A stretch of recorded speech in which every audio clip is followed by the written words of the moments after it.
Hey everybody, this is Andrew Broussard from Andrew Broussard Watercolors. Today we have another tutorial. This is building off of yesterday's, where we switched it up and we started using a different paper. So kind of just experimenting with tinted paper. Now this is paper I had used, last time I used it I want to say maybe a year ago or half a year ago. And then yesterday I had used it again for the first time in quite a while. This is Bockingford tinted paper. They have, I think, 5 different tints. There's oatmeal and then there's cream, and they're very close to each other. I have a hard time telling the difference, which one is which, based off of looking online versus them in front of me, because they aren't labeled with which one. There's a blue, and I have the blue. 1 or 2 sheets of that. I believe there's a gray, and then there might be their white paper. Anyway, so this is 140-pound paper, I believe. It's alpha cellulose, which is kind of like wood pulp, plant fibers, as opposed to what I normally use, which is 100% cotton, which, yes, cotton's a plant as well. But the handling's a little bit different for me. Like I said, I've been using the Stonehenge Aqua for such a long time. That's what I've been comfortable with. So using this yesterday was a little bit weird.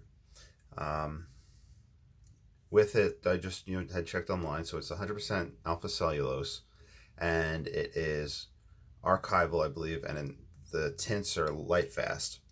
So those are things that I kind of look for with any art supply, if it's archival, if it's light fast. Archival usually meaning it's pH neutral. I believe cotton is naturally pH neutral. They might have to do something with the alpha cellulose in order to do that. I'm not sure the whole process. The tinting, I'm not sure what they do to tint it, but they said it has very good light fastness to it, which is important. Light fastness meaning it would fade over time as it's exposed to light. And that's something you want to look at with your art supplies. For example, the watercolors that I use or the pigments that I use, I always try to look up and see the light fastness rating on them. Different companies have different rating systems, and then there's kind of an international rating system. So you want to look at that. Usually a lot of people will talk and say, if a company or a pigment doesn't have a light fastness rating, usually just straight up avoid it.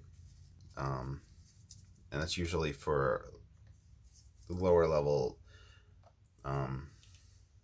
very cheap paints or pigments or papers, things like that. So for me, I use the fountain pen inks, and I use specific inks that are meant to be exposed to, or at least if they're exposed to UV light, or light, they don't fade completely, as opposed to some fountain pen inks that can disappear after a few months of exposure to light, which is pretty crazy. That's because a lot of fountain pen inks are dye-based. Those, I think, have some sort of chemical additive that help it adhere to the paper. I'm not really sure what he's using in those mixtures. And there are some fountain pen inks that are pigment-based and have particles in it, which would make it more, I guess, easier for it to adhere or settle within it, as opposed to dyes. So that's kind of a ramble that I didn't really have prepared for y'all, but just a few things with art supplies. Now, I took this quarter sheet and I pre-wet it before the video, because yesterday I was having a huge buckling issue. I don't know if you could really see it in the video. At this point, you can see here a little bit of shadows catching where it's wanting to buckle. And so I had pre-wet it before I started the video and started flattening it some, so that the whole video wasn't me chasing this paper down. So we have a lot of wet and wet. I'm going to use the Ransom Palette. Ransom Palette is light red oxide, alizarin crimson, skipping over this guy, burnt umber, burnt sienna, raw sienna, lemon yellow, ultramarine Payne's gray. And if we wind up adding other colors, we will, they'll discuss it and I'll say what I'm doing. Brands that I'm using, there's a Cotman right here. This might be a Da Vinci Van Gogh brand, and everything else should be Da Vinci brand. This guy might be Cotman as well, the light red oxide. Okay. So, yesterday, I did a quick landscape mountain scene based off of a Jasper Francis Cropsey painting from 1871 that I had sketched 3 days ago. And there's a few things that I really enjoyed with that composition, and I'm going to build upon that composition today. A little bit more detail, a little bit more finesse and tickling. Yesterday's painting was maybe about 30 minutes. This one, it might extend to, I don't know, we'll see if it extends to an hour. I don't think it'll extend that far. However, one thing I want you to keep in mind is that I did do a little spiel at the beginning about light fastness and material. Now that's raw sienna. I'm going to grab some alizarin. I do find with this tinted paper, sometimes you can get a Fruity Loop cereal, Skittles, no offense to Canada money look with this tinted and these type of colors on top of it. I'm usually more muted when I paint, and I'll probably get more muted as we go through the painting. But I'm just feeding some stuff in the sky. The main thing is going to be working compositionally with background hills and mountains. And in addition to that, I'm going to bring these down. We're going to have a water area in here. And we're going to work with the mountains, and we're going to bring that mountain shape up front. We're going to play with some foliage colors and then silhouettes. So that's the idea for today. And like I said, still waking up. Slept really good last night. The cats were all cuddled up with me. It's like the best thing. I never thought I'd be a cat person, but golly. This is ultramarine blue, just playing with it in the sky.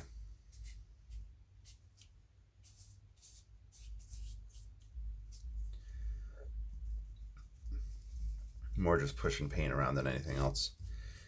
This is some Payne's gray.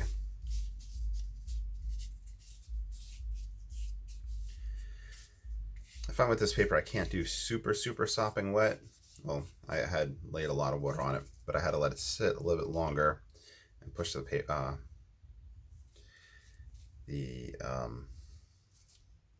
water a little bit around a little bit more to help it paper relax. Usually I'll do my shadows in the wet and wet stage, but I'm going to avoid doing that for this one. This is something me and my friend Miss Margaret were talking about. When I do something from my imagination, she says she often has to watch through the whole video first, and then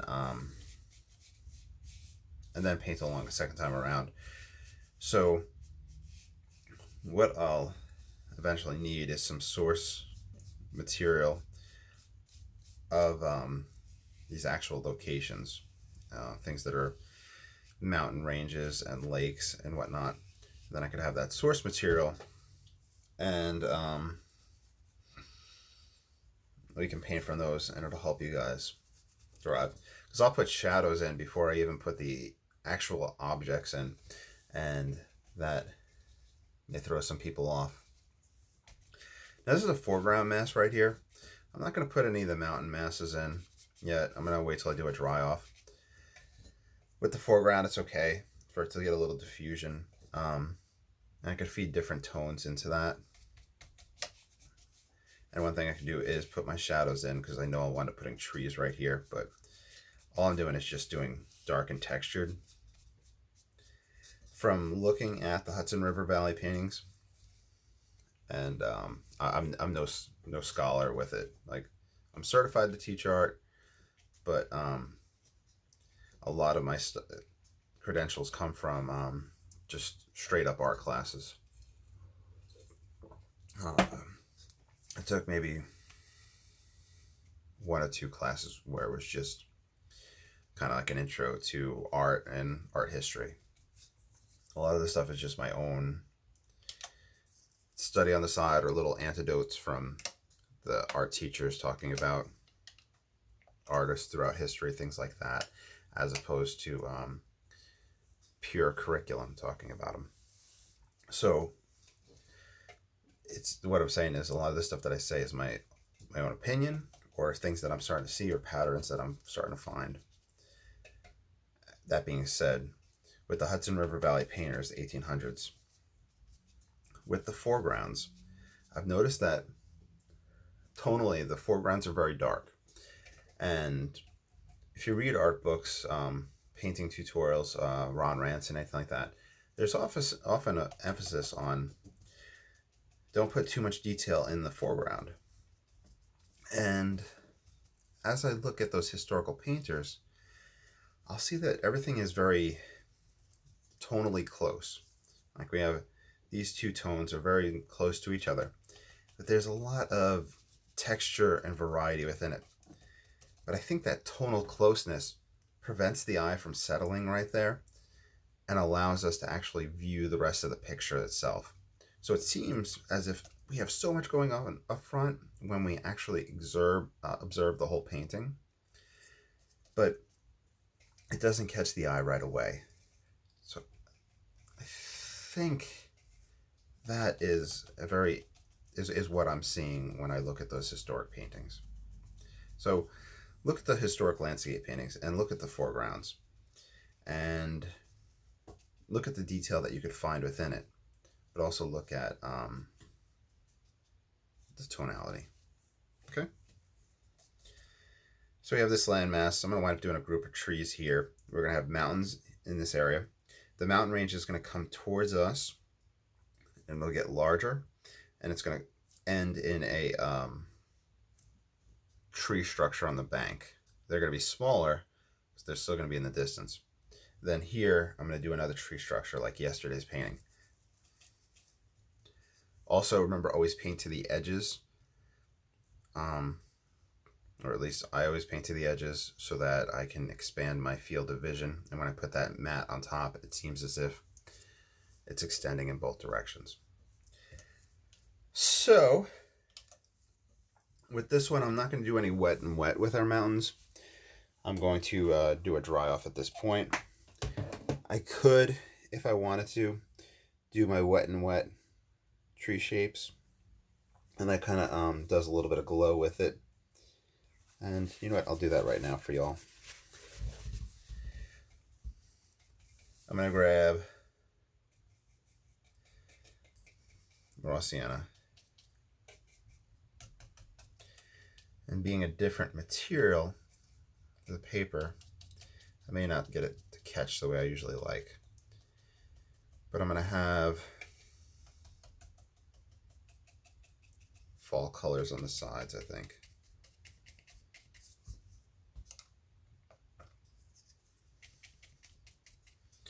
Having a little bit of difficulty with that. Okay, so I'm just going to dry off.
a really solid dry off because yesterday we had some backwashes from the edges.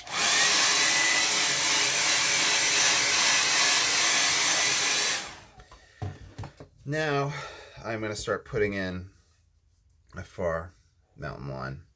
Now, one thing to point out, here and here, that's the natural tint of the paper.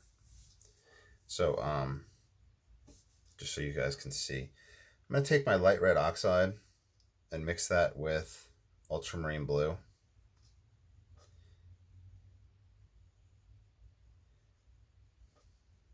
This is going to give me a purple. So yesterday, let me wipe off this raw sienna spot right there, just so I can get more room. Yesterday, I didn't talk too much about this, and I try to talk about this concept. Far distant objects are going to be on the purple side, and as you progress forward, they're going to get warmer. And you can use kind of a mixture of these two colors as well as raw sienna to push things back and forth, or burnt sienna. Burnt sienna will kind of warm things up. So right about here,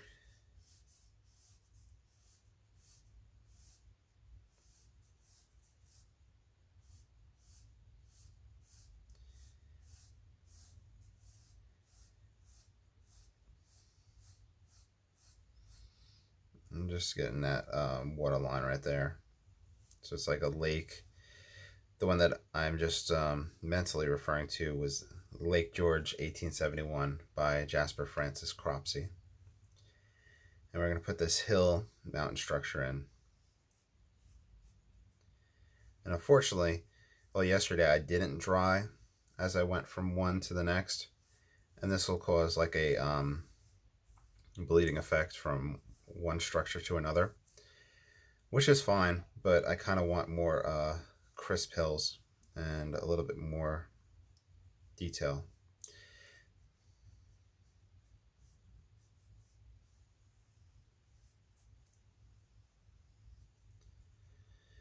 And I'm going to bring a little shadow line down. The far distant mountains, personally, that's another reason I need source material so that I can see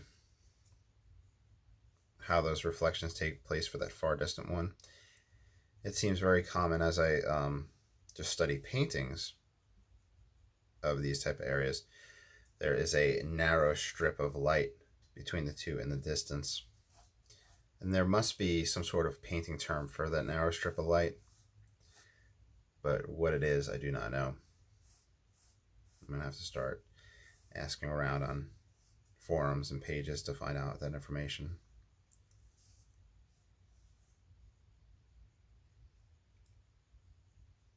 Okay, so this is another number 4 rigger brush that I'm using for that. And it's the black velvet. I use that instead of the number 2 right here, just because I can get a little bit more water and pigment down at once. Okay, so that's my first mountain in the background. What I want to do is do an S-shape overlap. So, and I can also, I'm sorry, multiple things going on at once mentally. I can take a little bit of raw burnt sienna in here to warm this up. And I can do this if it's this still wet, and do a little wet and wet and get a little variety there. But it seems like it's drying pretty fast.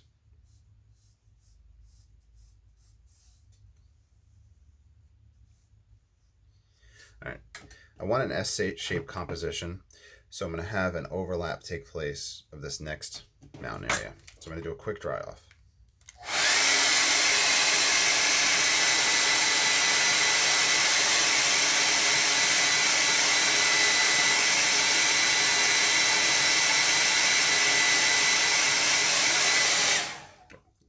Good enough. Now, here this closer landmass is going to dip in front, and that creates a path for our eye to go around, and it gives the illusion that there's a lot more going on back there. So that within a stream, within mountains, within a road, you could substitute this mask for any concept. You could substitute these shapes for anything else. Tree lines, bushes, anything like that. Probably even houses. If you have rows of houses, you can utilize that compositional shape. That's a very common one.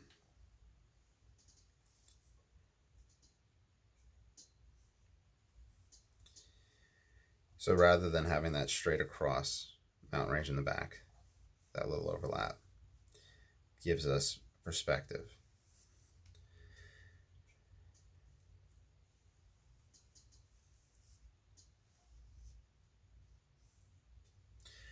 Now we are going to have hills back behind these guys. So let me clean this one up first. And I could feed colors in if I wanted to. Let's do a mixture of raw sienna and ultramarine.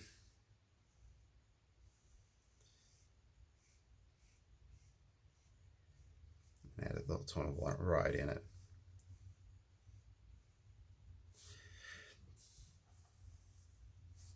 Okay, now a quick dry off on this guy.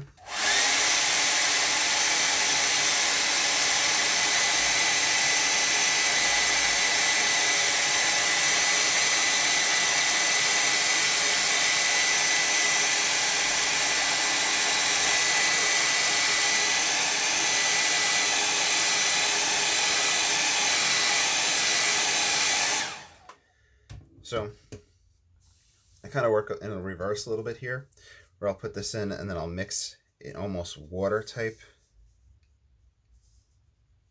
mixture for the far background. It probably needs to be more blue.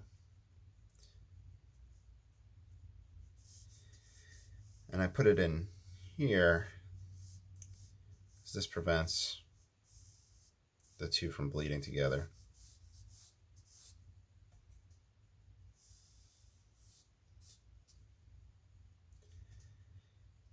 And it's lighter in value. It's hopefully cooler in color. That'll help it recede back.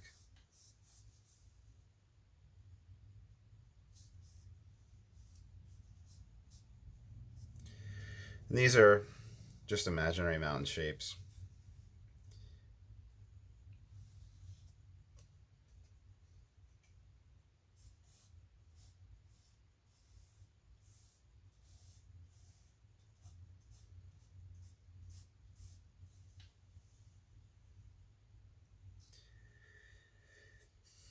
I can even do another layer behind them.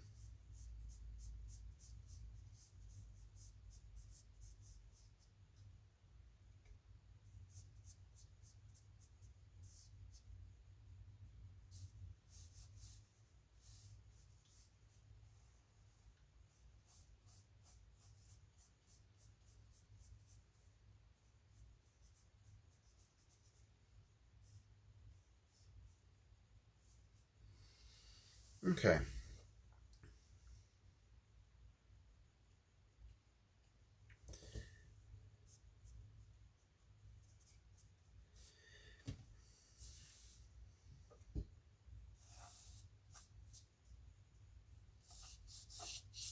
All right, now another dry off.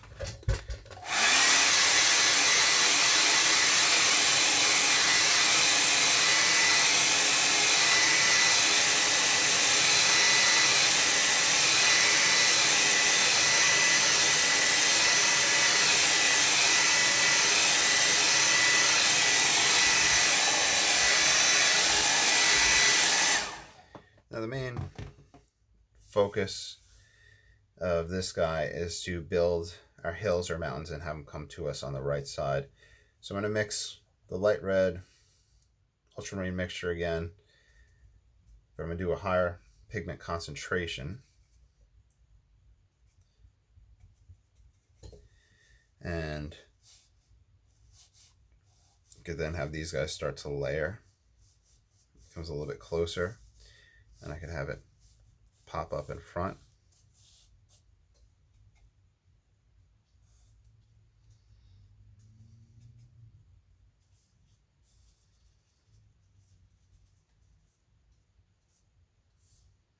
Just bring it down as its shadow or reflection.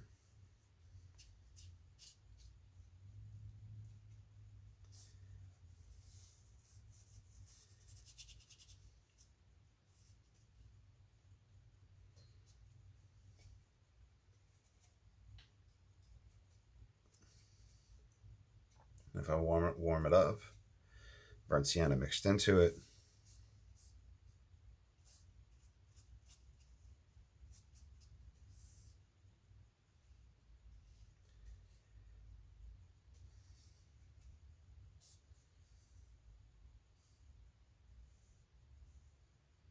I want this mask, like I said, to extend a little bit down for perspective purposes.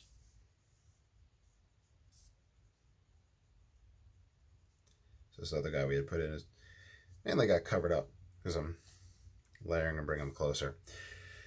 So I'm going to repeat this process 1 or 2 more times with another mountain mass in front of this.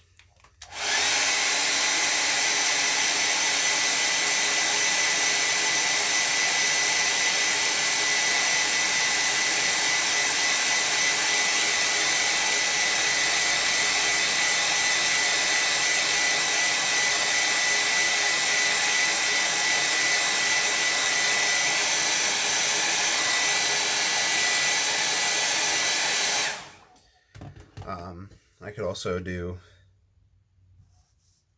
a little bit of variety back in here.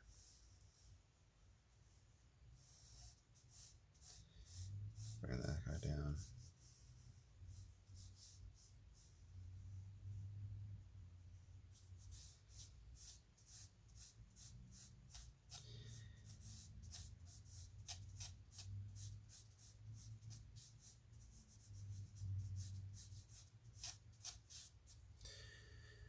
All right, ultramarine blue, burnt sienna,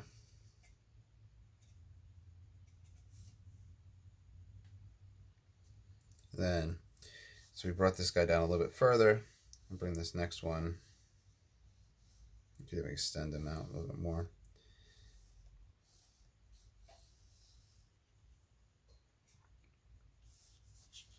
And he's coming closer towards us, he's gonna be bigger.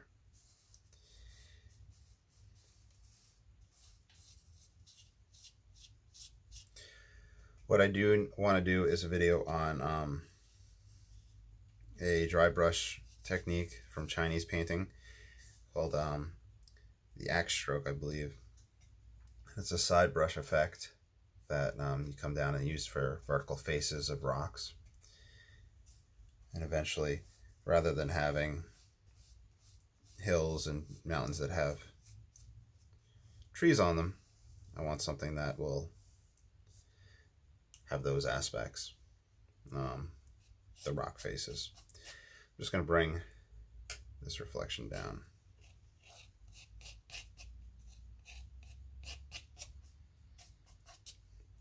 So that's just us working with tonal values, warm and cool, to bring these masses forward. Since he's so close,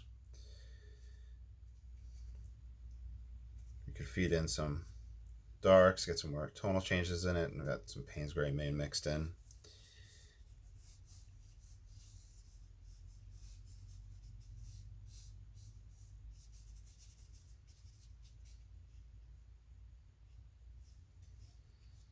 And this shadow is going to be a lot darker, this reflection.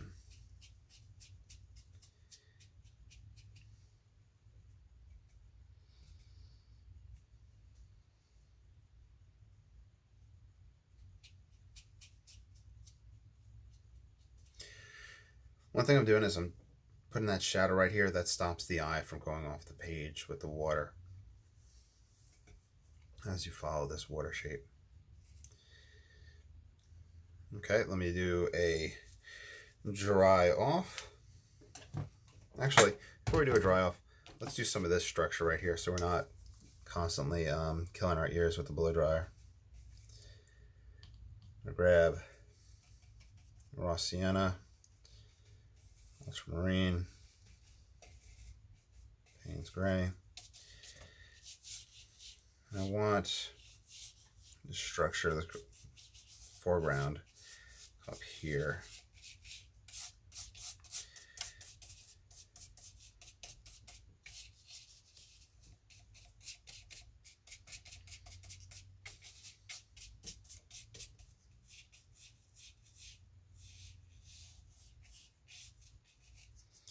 I'm pushing this up high to work with the perspective of this line in the water right there. So this has to go up high to narrow that out in our view.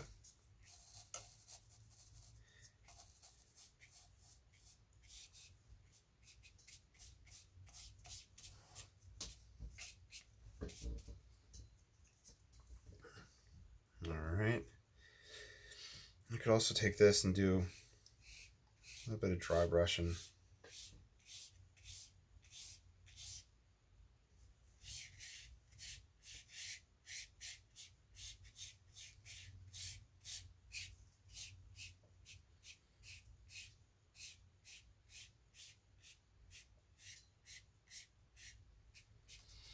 I should have grabbed something like the Payne's gray or ultramarine for this. Let's do a dry off.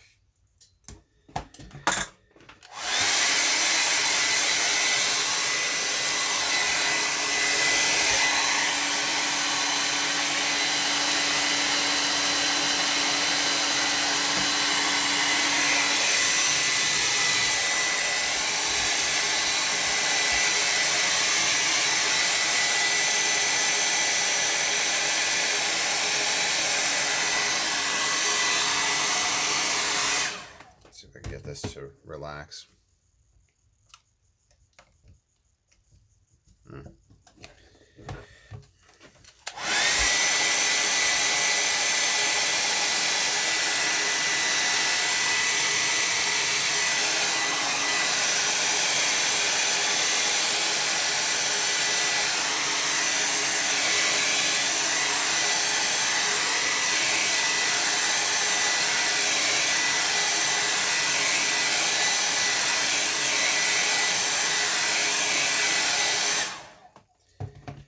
Let's clean the brush off for the first time. Grab a little bit of ultramarine, a little bit of Payne's gray. This will be for our water.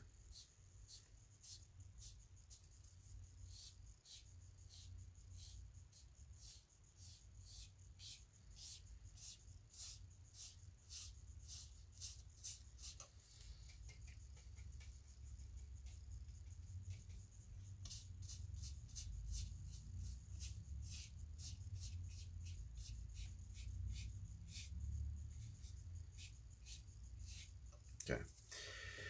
Now,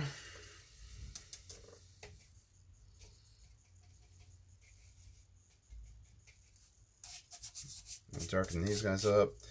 I'm going to grab raw sienna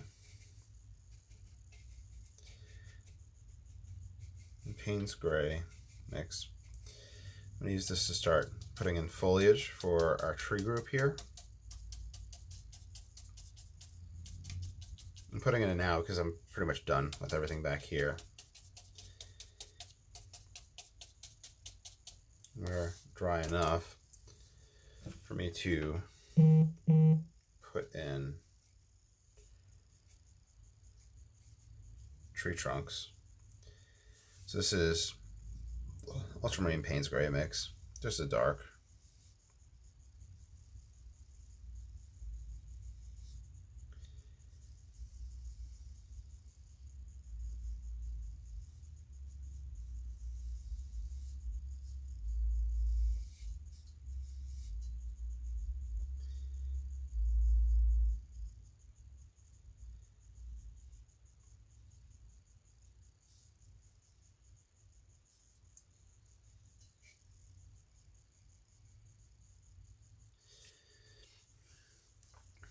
Now here, grab some light red. I said I wanted a fall type tree on the side. Some interesting color. Then I'll come over with the Payne's Gray and change it into darker foliage masses. We're gonna have to hit this area twice. If you do it just once, it looks a little cartoonish. So we're trying to get a more real feeling. Ground them in place. I'll take a dark Payne's Gray, work my way up into this guy, and work my way down into a shadow.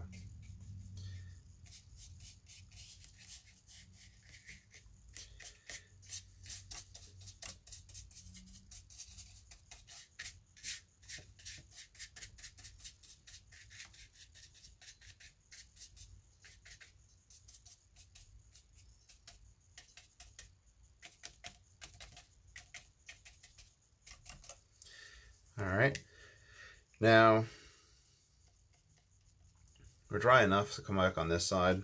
So the next landmass, I talked about how I was intrigued by, as it came forward, it then became a mass of, so as the mountains came forward, they became trees. So I'm just going to mix lemon yellow and Payne's Gray to get a green. And we'll have our closest outcropping, which will be green because of all the foliage. And it'll extend out. But this time, at the end, I'm going to use gouache to let us bring some yellows and other foliage variations. You can see how this guy is not wanting to sit down flat at this point. Probably just the copious amounts of water and paint that I've used. And I can do dark highlights in there. Not, well, I guess it wouldn't be a highlight, just be the darks.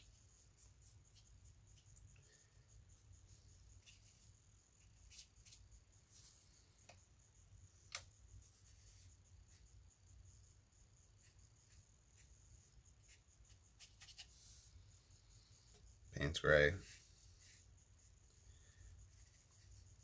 just to get the wet and wet effect.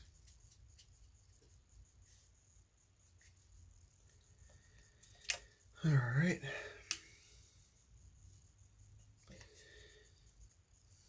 Now, you can see we're starting to have the same paper issue on this side.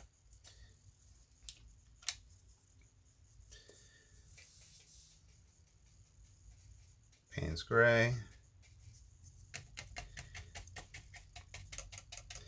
Don't cover up what's there completely. It gives us more depth if we have the light and we have the dark. Same thing with trunks.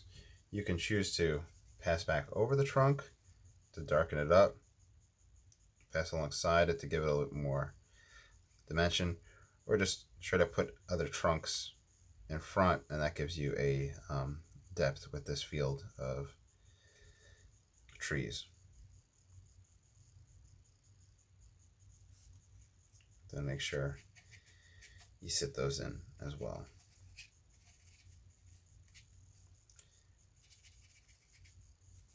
This will be off the page underneath the mat, but I find that this helps create.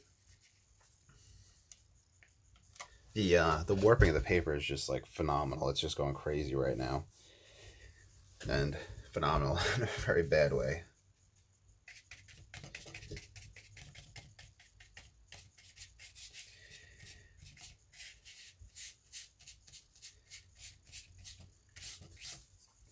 What I could do is, in the original there was rocks, but the rocks were silhouetted. But I can try to scrape a little bit of rock shapes if I want. a little bit of variation in there.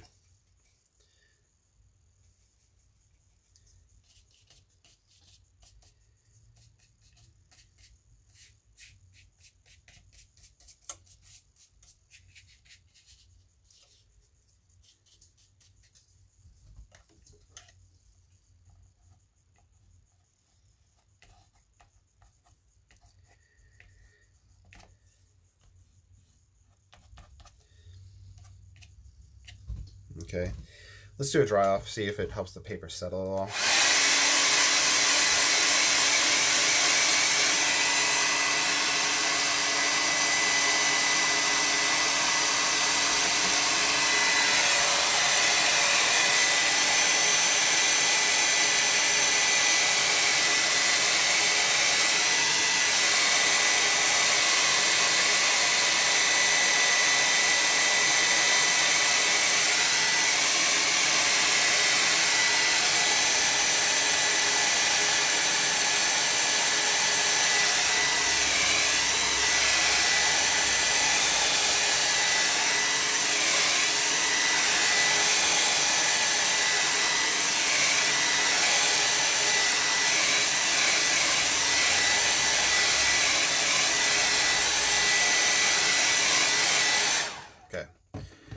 So we're nearing the end with this one. What we need to do is just finish up these trees.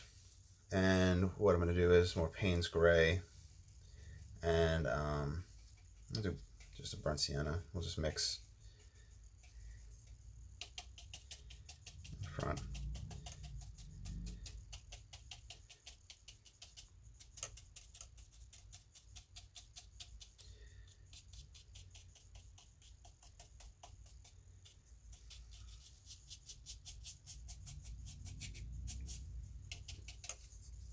Do another working at branches and tree trunks.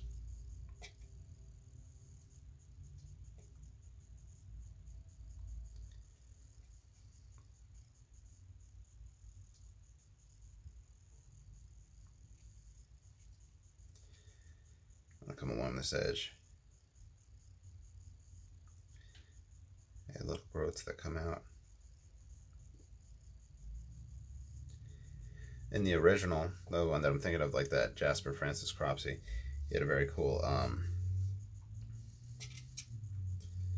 branch that had fallen that came across here, and that prevented the eye from going off the page. So we'll do that in this one as well.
I'm just extending this tree line down. Doing another line in front.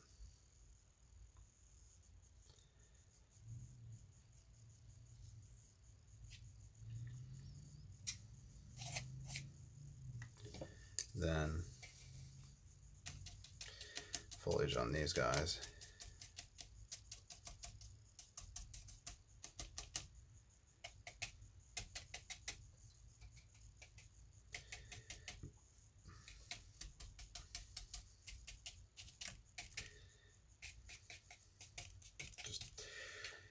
Doing that very similar tone and texture, just have interest in the foreground, but it doesn't really draw the eye to it. Now here is the fun experiment part, where I'm going to wash off the hake. I'm going to grab this little pan that I use. So I use this with, if I'm using gouache within a watercolor painting, so that it doesn't contaminate the palette.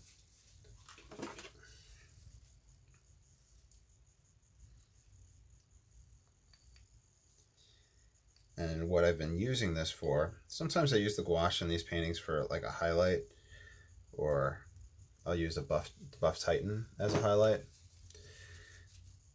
But here I use it to create what's called body color, where my water's gunky.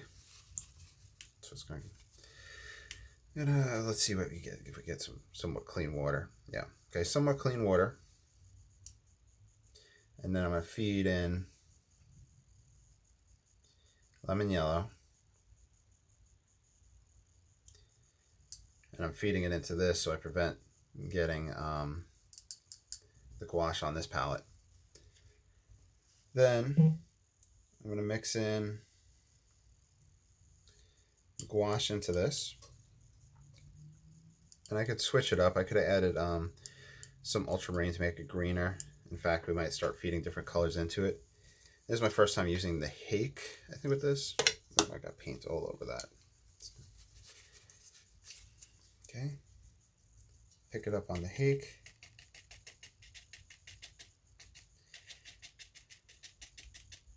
Putting that in right here.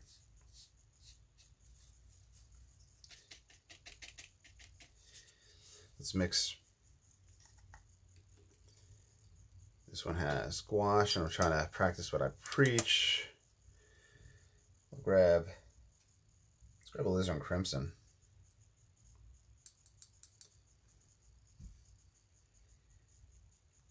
Put that in there. And this white being mixed into these colors allow them to sit on top of these darker masses.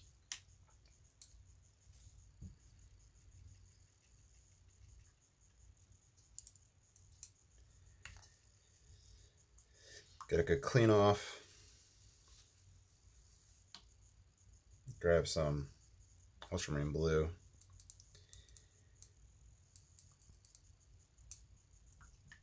Turned into a purple due to the alizarin. Let's grab some more lemon yellow. Try to get more of a green. I have a sap green on my palette, but like I said, I'm trying to stay within a simplified palette for y'all if you choose to follow along. I mainly post on the Ron Ransom Disciples page, so a lot of people do have these colors already available. Okay. Now, you can dot in more concentrated.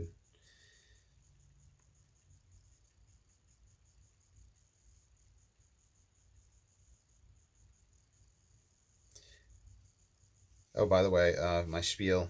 I have a Patreon account. It's linked down below. So if you would like to support me in purchasing art supplies and papers and providing, free content and all that, check out the Patreon account and consider, signing up. If you are unable to or unwilling, that's totally fine. I completely understand. I also have other links. I have the Etsy account down below if there's ever anything you want to buy. If you ever have any questions, comments, please ask them so I can address them in the best way I can. Now I'm going to go back to regular pigment to do the dark sides of these. Put that down right in here. What else? Yeah, ask comments, ask questions, and I'll answer whatever I can in a timely fashion. Sometimes YouTube doesn't notify me if somebody leaves a comment, but Just ask questions, let me know, and I'll address them. I need to build up these better.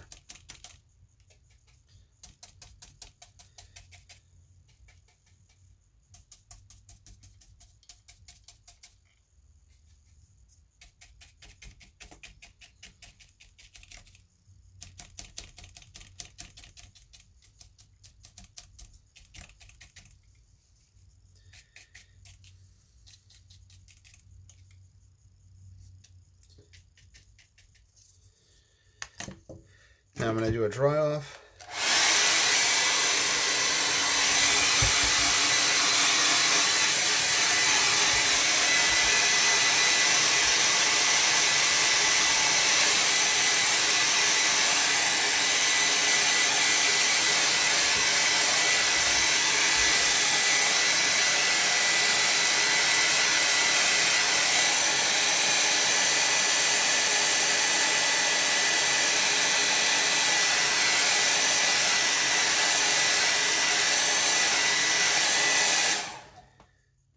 Darks. You can create little trees back in here. Extend out and cast a shadow.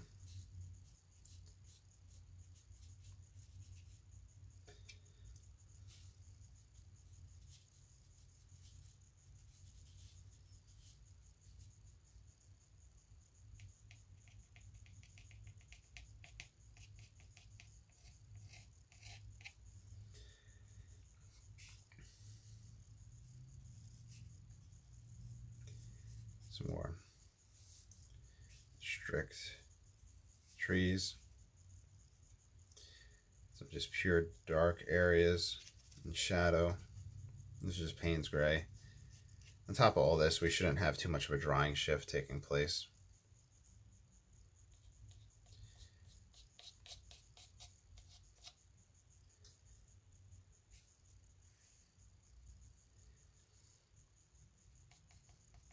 I don't want to have a perfect line, so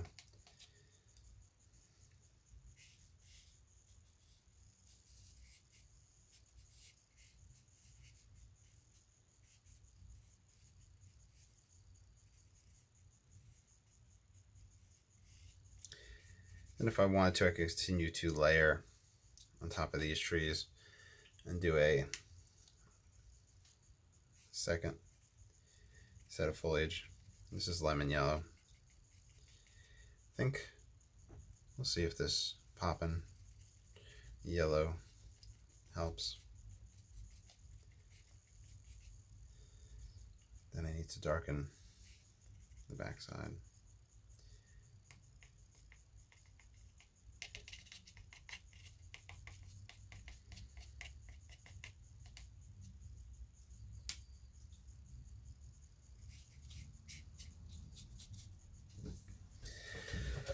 All right, I guess we could do a dry off and see if we're done.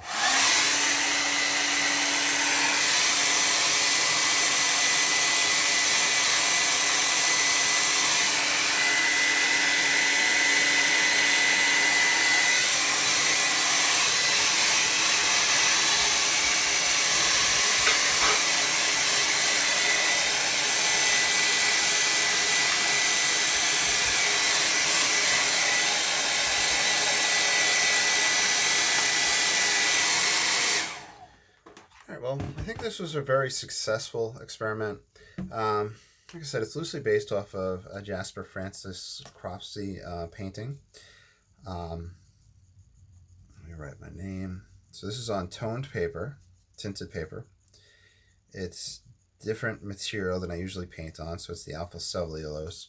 For me, it seems like it buckles a little bit more. The tint really does have a good effect through it. We looked at layering mountains in the background. We brought perspective-wise that closer.